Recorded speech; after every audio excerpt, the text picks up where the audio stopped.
News.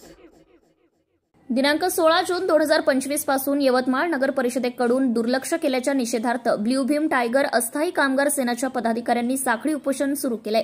मात्र प्रशासनाने याकडे दुर्लक्ष केल्यामुळे 14 जुलै 2025 रोजी सकाळी 11 वाजतापासून पूर्ण नग्न आणि अधिक उग्र स्वरूपाचे आंदोलन छेडण्यात येणार असल्याचा इशारा संघटनेने दिला आहे। या संदर्भात जिल्हाधिकारी यवतमाळ यांना निवेदन सादर करण्यात आले आहे। यामध्ये दिनांक 27 जून 2025 रोजी नगर परिषदेच्या स्वच्छता विभागाच्या पत्राचा दाखला देत मुख्याधिकारी यांच्या आदेशानुसार कंत्राटदाराला 7 दिवसात मागण्या पूर्ण करण्याचे लेखी आदेश देण्यात आले होते।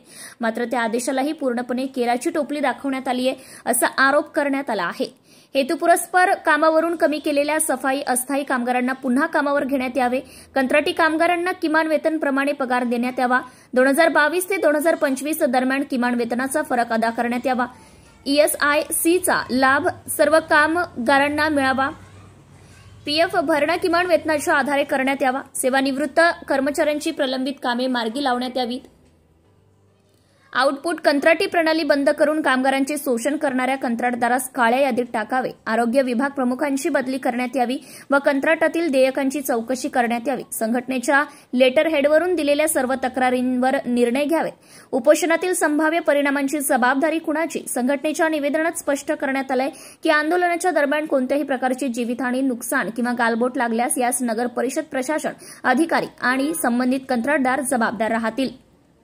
प्रतिनिधी Syed Mateen, Yavatmal. Subscribe now and press the bell icon. Never miss an update.